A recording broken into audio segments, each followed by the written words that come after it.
the 2025 goalie handcuffs you need to own. Now, I came up with a list of 10, and then a few other people, a few other pairings to discuss after that didn't crack it, and the reason why is they didn't crack it, as we get that up on the screen there.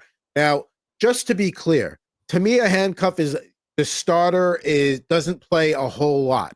More of a 1A, 1B kind of scenario. You're like, yes, if you want to just go purely by best goalies, then yes, Connor Hellebuck and Eric Comrie is a good handcuff, but Connor Hellebuck's going to start 60 games, so it doesn't make sense to own Eric Comrie. Stream him when you need to.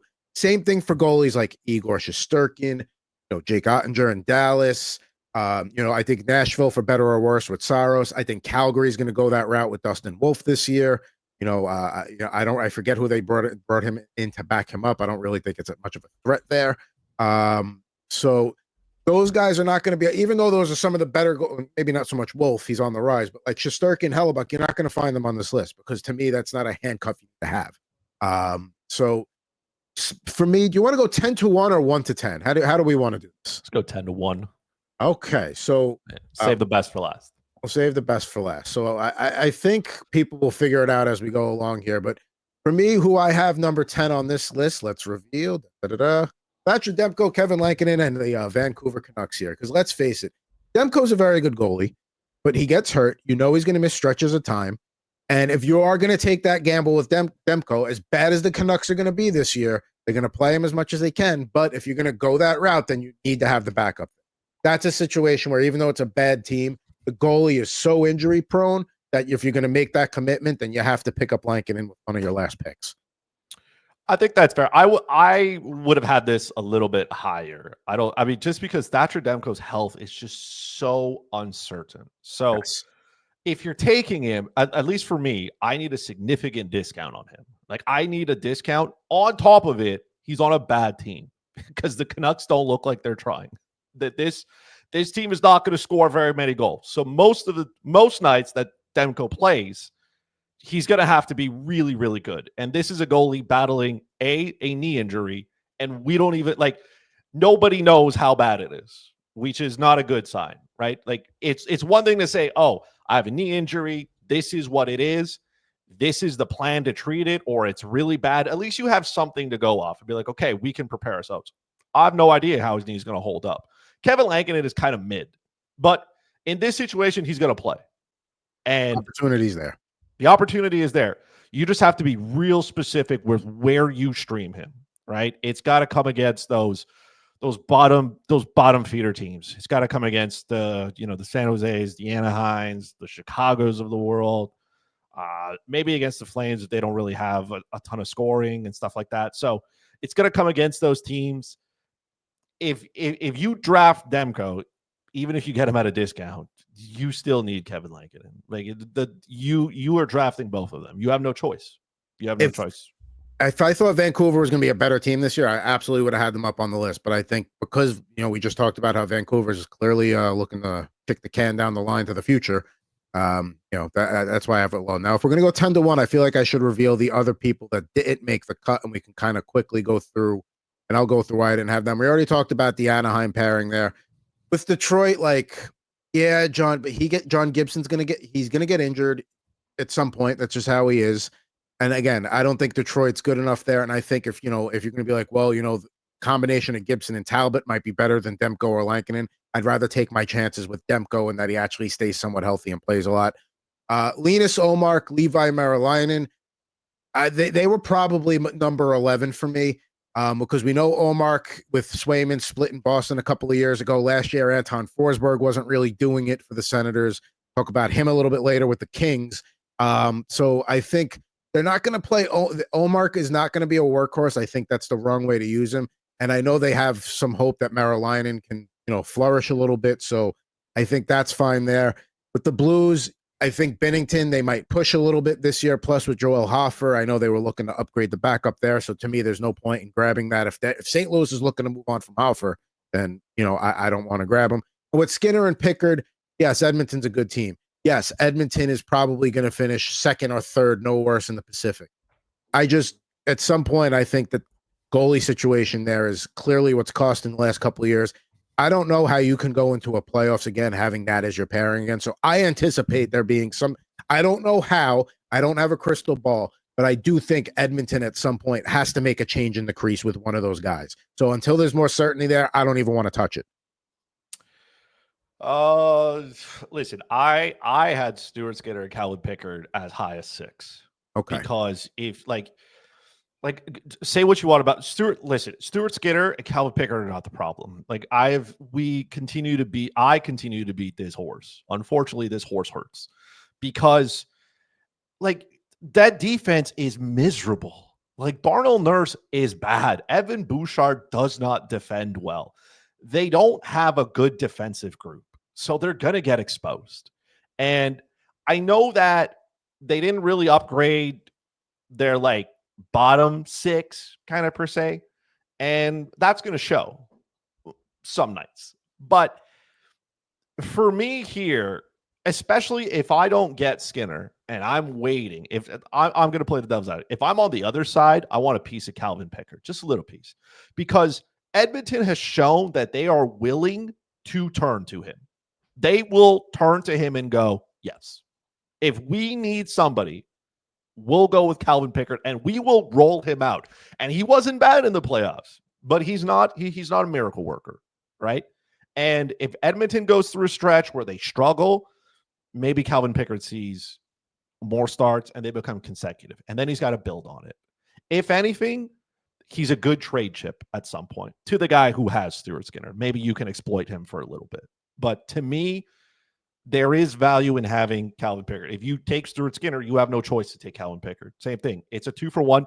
And because they play on a team that's going to score a lot of goals, right, they're going to pick up wins. The Edmonton Oilers are going to win games because McDavid and Draisaitl are going to go out there and do whatever they want. Linus Ullmark, I think, is going to end up being a workhorse just because Ottawa's got to figure out how they're going to win. So this team is kind of like they've paid their superstars kind of thing. We keep waiting for the next step. Is it going to happen at some point? I don't believe so, but they seem committed to the bit here. So Linus Ullmark has got to go out there and play as many games as possible and win as many as possible. So I think they're just going to roll him to the ground, especially if they are in a playoff hunt. If they are in a hunt for a spot, you got to roll him because you traded for him and you paid him. So there's money there. You know what I mean? You're pot committed to him. Now's not the time to be turning the other way and saying, well, what do we got in the system? No, roll him out there, see what happens. John Gibson, Cam Talbot, I could care less. I have no idea what's going on in Detroit. I assume both will be hurt by the beginning of December. So It really doesn't matter, right? They're both going to get a nagging groin injury and then good luck figuring it out from there. Now, if you are in a league where goalie wins are highly valued, sometimes you get bonus, a win is worth a lot. And if you're playing in a points league, now, to me, Edmonton's value with the crease there changes a little bit. But more traditional leagues, again, I know it's crazy to not have one of the Western Conference finalists the last 2 years to have their goalie not even be part of a top 10 handcuff. And yes, if you're going to get Skinner, you have to get Pickard for the reasons you talked about. I just think there's going to be some sort of change or shakeup or something at some point. So let's get to number. Hold on. If you want a handcuff for the Detroit Red Wings, right? It's Sebastian Casa. That's the handcuff you got to get. You don't even have to draft him. He is free. You wait.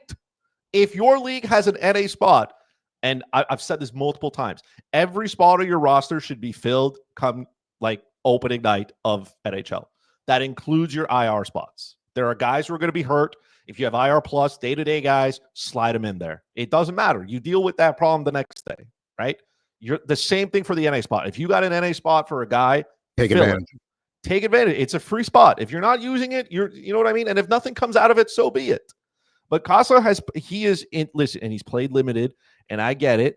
And, he wasn't very good. I mean, he had one start last year, right? He had one start. He had a 911 save percentage, 2.45 goals against average with Grand Rapids. They were an okay team. The playoffs and up and kind of, but he has been good in the AHL, and he is their best prospect in the blue paint. I don't know why Steve Yzerman continues to go get goalies.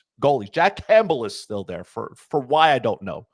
But there are lots of different ways Detroit can go. If they are serious about contending, The two guys in the blue paint right now are worthless. They back up. That's their job. They back up. And they let Casa run with it a little bit and say, okay, kid, like, what do you got? But he has played one game, one in the NHL, one. You got like I don't know what to do. What are we waiting for? What is Detroit waiting for?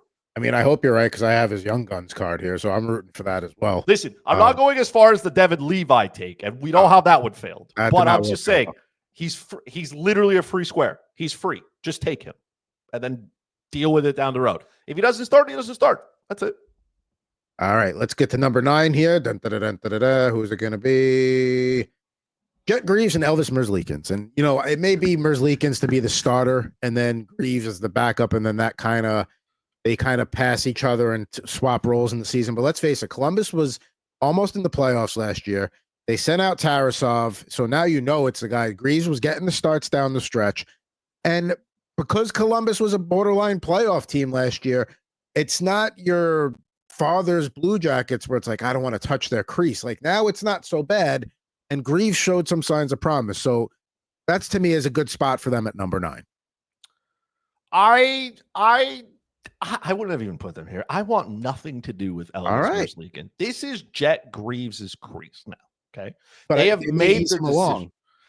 They have made the commitment. He's 24, Jet Greaves as well. So again, falling into that same conversation as Dostal, he has been here a little bit, right? I think the Columbus Blue Jackets are a good team. They went through some injuries, and that was unfortunate. Defensively, we're going to find out what they are. But Dean Evanson took this team and turned them into decent. Jet Greaves down the stretch, right? He played 11 games last year, okay? 7-2-2, 1.91 goals against average, 938 save percentage. Do whatever you want with that information. But he was good. When he was counted on, he was good. Also, he played, right? He played in the AHL as well. He was really good. 262 goals against average, 920 save percentage, 912 in the playoffs, right? You know, they were good. He's capable of it. And if your commitment is to him, you got to see it through. He's 24. Like, what is Elvis Merzlikins going to give you more of at this point? If he wanted the crease, he would have taken it. He would have been good. He's not. He is not. He is. Are we past? To me, it's a similar situation to Anaheim, but to me, I think Greaves has a better. Both the Blue Jackets, I should say, have a better team in front of him than the Ducks do right now.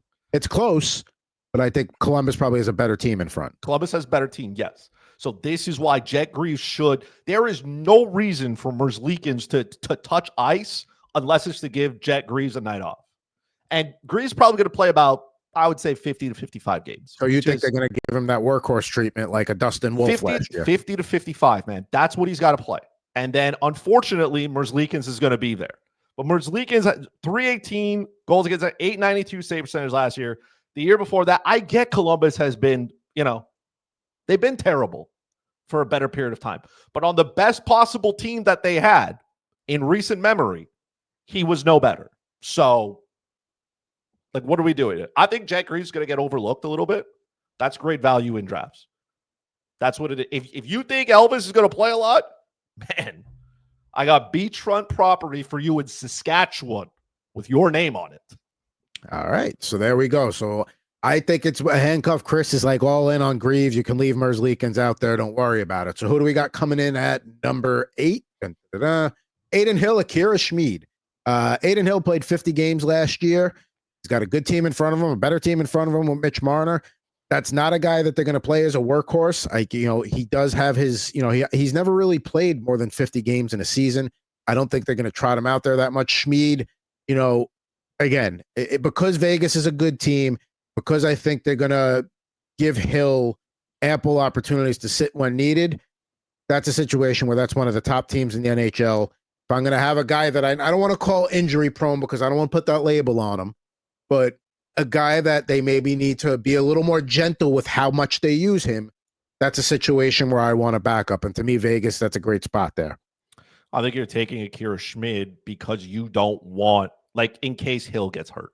Right, exactly. That is purely because, like, Schmid was decent, but, like, he played He's the insurance. He played in the AHL, and his numbers were not great. I don't know how good the Silver Knights were, but like it's fine. If you're taking Hill, you want to have that security, and you want to take Akira Schmid, and the rest of your lineup looks pretty good. Like, sure, you can probably get away with it in really deep formats. I'm talking about like 14 plus teams. Probably best to do so because you won't find that like he won't be hanging around there. You got to kind of handcuff it, at least one of your goalies. If you choose it to be somebody else, fine. But if you're taking Aiden Hill where you are, the benefit for Schmid here is that he's going to be on a good team. Exactly. So he should benefit from it. And that's another important point too. Like 8-team league, probably don't even need to do a handcuff. 10-team league, maybe. 12-team league for sure. 14-team league, you want to make your minimum starts every week. You need to have one team. You have to corner the market on one team's goalies there. So I'm in a 14-team league where like literally there's maybe 3 or 4 backups out there at any given point, and that's it. So that also makes a difference. So we got through 8. Another comment from WMW Animation. Thank you for tuning in. Binner and Hofer should be top, or Hofer should be top 10. They'll go 60-40 in its bubble playoff team. I agree that they're a bubble playoff team. I think they may lean on Binnington a little bit more this year because, again, to me, I've heard in the offseason that they were trying to maybe change out their backup a little bit. So that's more of the reason I don't have him in there because I don't know if Hoffer's still going to be there. Let's go to number 7. I like the way I'm revealing these. Logan Thompson, Charlie Lindgren. I do think there'll be some regression with the Capitals. I don't think they're going to be, the top team in the Metro this year, but, and Logan Thompson was very good last year, but this is a team that has the approach of going with like a 60-40% share. And they played with Lindgren a fair amount, and they're a good team. So, I mean, this is one where I think, I saw a lot of teams last year where somebody had Logan Thompson, somebody had Charlie Lindgren, but the way they played him last year tells me you should have both this year. Yeah, I mean, Charlie Lindgren got his extension as well. So obviously Washington feels very comfortable in paying him and thinking he can do the job. He won 20 games last year. He played 39, which I think is more than what people were hoping he would play. But I also think that helped keep Logan Thompson as healthy as he could have been. Right? He played 43, Logan Thompson. So 43-39. So, I mean, you would probably want more out of Logan, right? And he may play more, but that doesn't mean for Charlie Lindgren, like you want quality starts with your handcuff. Your handcuff is out there to get to pick up those extra stat categories and wins. He may not play every night, and it may not be a good matchup to play in, right? That's for you to take the decision at that point. You don't have to start your handcuff because you drafted him. But he played 50 games for Washington that year where Darcy Kemper was, a problem. So, and his numbers were good. So he has the opportunity here to be good. I do think there's going to be some regression. I don't think it's going to be like face palm though. Like it all falls apart. Like I think Washington will regress, but they're not going to be miserable. So exactly. If you have Logan Thompson, you probably need a Charlie Lindgren, or if you want to grab Charlie Lindgren as a third goalie, and you're preying on the downfall of Logan Thompson, then that's fair too. And when you say more of Logan Thompson from 43, I don't think they would even want to go north of like 47, 48. Just want to get him maybe a handful more games out there. Like you said, Lindgren has been the guy that's, been there when they've needed him the last couple of seasons. So that's an important one there. So we're almost in the top 5. Coming up next here is the Carolina Hurricanes. And this is a situation where, Freddie Anderson played 24 games. Kochetkov played 47. This is more of a sum of its parts situation where, Carolina is going to be a good team. They're going to be one of the top teams in the Metropolitan Division. Some would say they're the second best team in the East after the Panthers. We can talk about that as the summer goes on. I think Kochetkov, if you look at his numbers early in the year, he was playing well, but then they had to use him so much that I think he just got burned out. So I think in a situation where if Anderson could play a little bit more, if Anderson could even break 30, then maybe you get a little bit better of Kochetkov if he's spread out a little bit. I just think he got used too much. I don't think he was as bad. I don't think he's as bad as he was in the second half, but I do think that he needs to be used more sparingly. Look, this was the first year that Kochetkov it's like his save percentage was below 900, and he played 47 games. So there is a little bit of concern. I had this as the top handcuff. Like if you are drafting Freddie Anderson, you got to take a check off. You have no choice. You're committed to it. Death, taxes, and taking Kochetkov if you draft Freddie Anderson. You know he's getting hurt. You know it. And sometimes it's not even his fault. Man had a blood clot. Like, what do you like? You know what I mean? He's a professional athlete. So the problem with Freddie Anderson is when he plays, like, he's good. He's good. He's good when he's there. You're not getting enough from him. I would need, again, significant discount. And if I'm there, I why not play Kochetkov? Right? That's to me. I think there's a little bit of growing here for him. Freddie Anderson's got that 1-year deal left. He's what, 30 old at this point? Like, he's not coming back. So the problem is when he plays, he is good. So Freddie Anderson's going to get every opportunity to go out there and show that he can play, right? Last season his numbers did, but again, like an .899 save percentage is what it is, but he was hurt, right? And because Carolina's a good team, 13-8-1, respectable. 250 goals against average means that the team in front of him didn't allow a lot of goals. The problem is Freddie Anderson was not the reason they were winning games. That is what it is. He was good in the playoffs, though, but unfortunately, his body's not going to hold up. So that's why, like, because it's an important one to own, and they're going to get wins and stuff like that. But like Freddie Anderson's, to me, a guy that's going to go later in a draft. So that's kind of why I move him down a little bit, because you could probably wait on him and get those guys in I wouldn't want to say in back-to-back picks, but you probably wait on Freddie Anderson and then get Kochetkov a round or two later than some of the other guys that are going to crack in the top 5 here. Who do we got in the 5th position? That is the Toronto Maple Leafs, Anthony Stolarz and Joseph Woll. Listen, Anthony Stolarz is the clear number 1. Woll is the clear number 2. After what happened with Stolarz last year with getting hurt at a wrong time, not his fault, and seeing what happened with Toronto after that, I think they're going to be cautious with him this year. And Woll's a pretty good backup.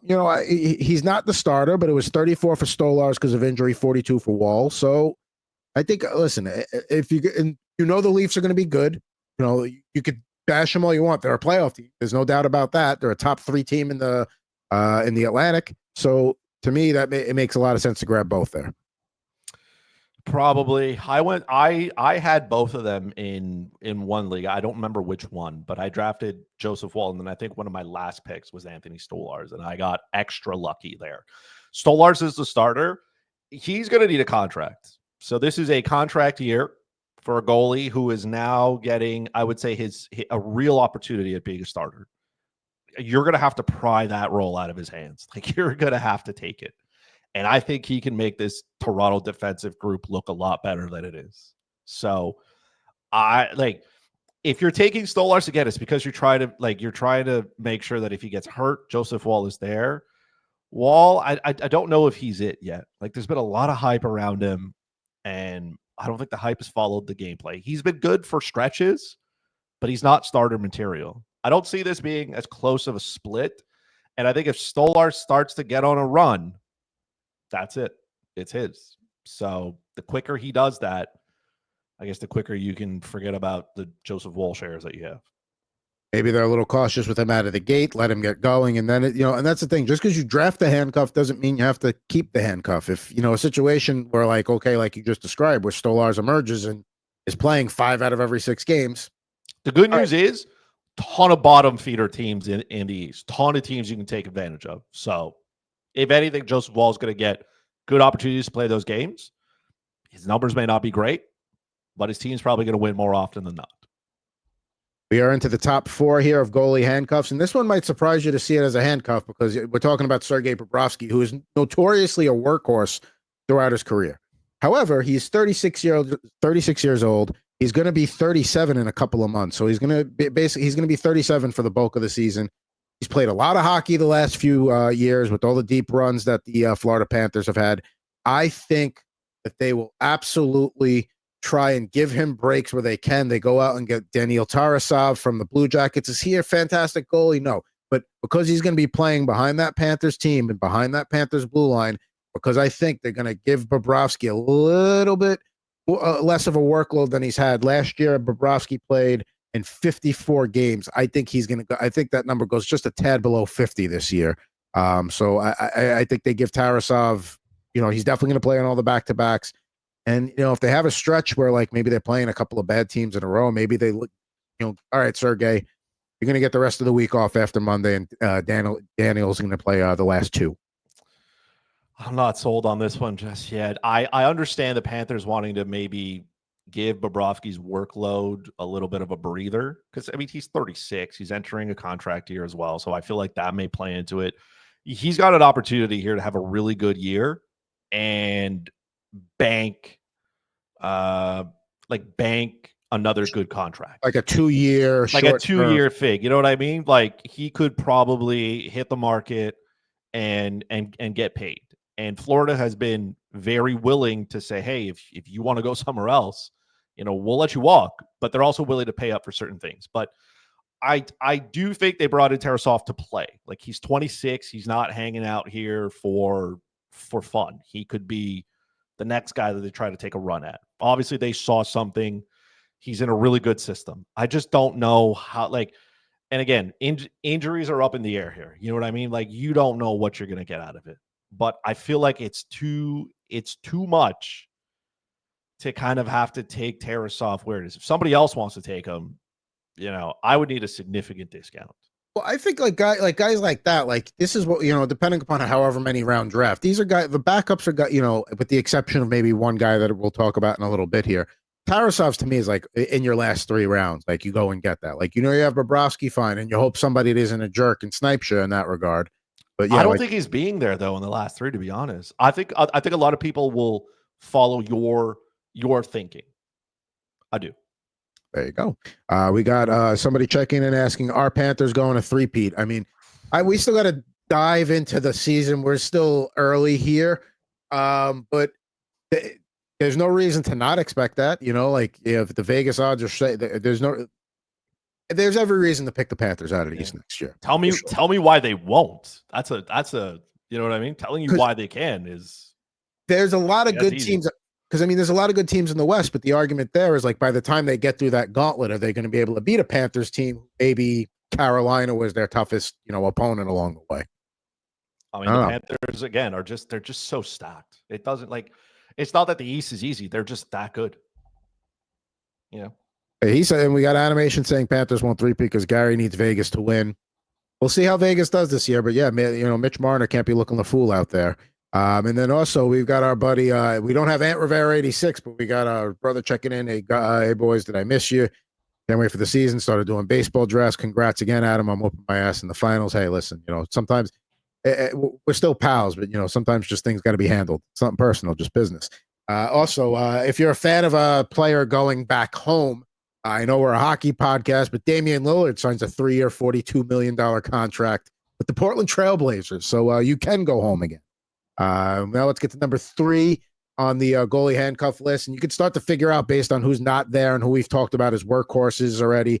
And let's face it, like San Jose is going to give a pretty even workload to Askarov. They might give Askarov all he can handle and then play Nedeljkovic when he can. But either way, I'm not drafting Nedeljkovic. And you could go through all those bad teams and say the same things about like the backup goalies there. Pittsburgh, Philly, no reason to get those backups. So here we are with Colorado, with a couple of Woods, Mackenzie Blackwood, Scott Wedgwood. Now, because Mackenzie started the season with the Sharks, he ended up playing a total of 56 games. I don't think he'll play that many with the Avalanche this year. I think ask a Devils fan what happens when you play Mackenzie Blackwood too much. So not that Scott Wedgwood is going to set the world on fire as a backup goaltender, but playing behind one of the best teams in the league, Blackwood is not a guy that they're going to try and work too much. I think that's an opportunity cost guy right there to grab Wedgwood in last 4 rounds, we'll say. Yeah, Wedgwood was number 2 on my board here because he was, when he came over to Colorado, to the shock to absolutely nobody, he was bad in Nashville, which is fair. He played 19 games, 13-4-1, 1.99 goals against average, 917 save percentage. Now, there's going to be some regression there, okay? Don't sign up thinking he's going to do that again. But he demonstrated that he can give Mackenzie Blackwood the nights off that he needs. And Colorado is a good defensive team. They're good up front. We know playing in altitude is really hard for teams coming into their building. I don't expect Wedgwood to play a lot of home games, but I think Colorado on the road is decent. They can do the work. Wedgwood is a veteran goalie. He knows what he's got to do. Like, your team on the ice is still pretty good. And I think there's some pretty good value there. Some people think that Blackwood's going to play a ton. That's not the case, man. Like you said, and can attest to it. You cannot play Blackwood out there too much. You have to manage the starts. If it, like, 50 games is probably like the top of the list there for Mackenzie Blackwood. If you can get 50 quality games out of him, you've done your part. So that leaves 32 games for Scott Wedgwood. It's double the workload of what he had last year. Even if those numbers slip, I think he can probably win maybe 15 games as a backup, which is still pretty good. If he wins half his starts as a backup, your 500 goalie wins a win. Now, and here's the other thing too. When the Sharks went into the season last year with Blackwood and Vanacek as their tandem, that was intended to be like a 50-50 split for that reason. So if the Sharks are going to go into an approach with Mackenzie Blackwood saying like, hey, we're going to play you maybe 40-something times this year, absolutely Colorado should be doing the same thing. So there, and like you said, like WMW Animation says, Mackenzie's save percentage got weaker the year that went on, and Wedge was a stud backup last season. The Wedge is I hate when people call a sandwich a wedge. That's not what it is. But the Wedge is actually a pretty good nickname for a backup goaltender. So there we go. So we got 2 more to go before we get to our mock draft. I'll drop that link in the chat here in a second. And then for us here, coming up at number 2, and listen, I expect there to be a little bit of regression in Darcy Kemper's ridiculous home numbers, home splits last year versus the road. But overall, very strong season for him. He was capped at 50 games. Same thing we talked about with Blackwood, where we saw it in Washington. We saw it in Colorado. You can only play the guy so much. You don't want to overplay him. And yes, maybe Anton Forsberg was not setting the world on fire in Ottawa. But again, that LA Kings team, there's a lot of goalies that you can put behind them, and all of a sudden they look pretty serviceable. I think that's what's going to happen with Forsberg. For this, we said Kemper's not going to play more than 50. So the Kings are still a very good team. I know they disappointed people by losing 4 in a row to the Oilers after taking that 2-0 lead. But we're talking about the regular season here. And last year, the Kings at home were just that damn good. To me, that's good enough to put them second, just ahead over the Wood in Colorado. Oh man, I can't get behind this. I know you're not a Darcy Kemper guy. I'm doubling down on him. Listen, I had Kemper in some leagues, and that worked out well. But I feel like that mirage is going to get people to believe that Anton Forsberg can be of something. Darcy Kemper is going to get hurt at some point. We've been here. We've done that. We know how this works. So at some point, he's going to go down to injury. The problem is the Kings are going to have a little bit of a regression here because they cannot be that dominant on home ice again. And like Forsberg he's not that good. So what that means is he's going to have to be a player who makes an impact. And the Kings decided they were going to go out and give money to players like Cody Ceci, Brandon Dumoulin, Joel Edmondson is still there. Kyle Burrows is there as well. They Drew Doughty's 100.